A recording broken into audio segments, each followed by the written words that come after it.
সঞ্চয় করে রাখলাম। নরোত্তম আসলে তাকে তুমি দান করো।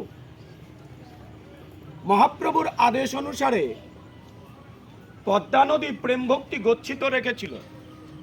বাল্যকালে গঙ্গা স্নান করতে এসে জল কেলি করতে করতে ডুব দিয়ে মা গঙ্গার কাছে সেই প্রেম ভক্তি পেয়েছিল।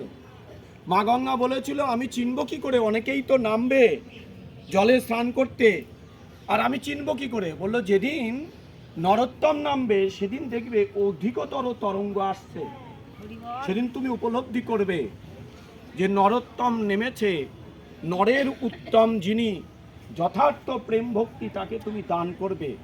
আর এই জগতিতলে প্রেম ভক্তি নিয়ে নিতাই চাঁদ করুণাবতার আমার ঠাকুর নরোত্তম আজ গোটা বিশ্বে যিনি প্রেম ভক্তি প্রচার করেছেন মহাপ্রভুর আদেশ অনুসারে। আমরা সেই সৌভাগ্য মানুষ। এই মুর্শিদাবাদে জিয়াগঞ্জে পরবর্তীকালে এই গঙ্গানারায়ণ চক্রবর্তী হচ্ছে ঠাকুর মহাশয়ের শিষ্য। গঙ্গানারায়ণ চক্রবর্তীর কাছে এসেছিল গঙ্গা দর্শন, গঙ্গার স্পর্শন, গঙ্গা তীরে বাস করার অভিলাষ নিয়ে, এবং অন্তিমকালে তিনি দেহ সমাধি প্রাপ্তি গঙ্গার নিকটে হবে এই অভিলাষ নিয়ে। তো সেই সুদিন, সেই শুভক্ষণ নেমেছিল গঙ্গানারায়ণ চক্রবর্তী এবং রামকৃষ্ণ ভট্টাচার্য, এই দুইজন মিলে ঠাকুর মহাশয়কে নিয়ে এসে এই যেখানে আমরা দাঁড়িয়ে আছি এইখানে নিয়ে এসেছিল গুরুদেবকে স্নান করাতে।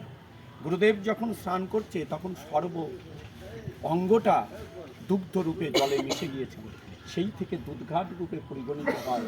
বৈষ্ণবের কাছে পৃথিবীর মধ্যে শ্রেষ্ঠতম স্থান। আর এই কলিকালে কেউ এই রকম ভাবে দেহপ্রাপ্তি হয়েছে আর কেউ নজির নেই, একমাত্র ঠাকুর প্রেম ভক্তির মহাজন বৈষ্ণব শিরোমণি নরোত্তম দাস ঠাকুর। আজকে তার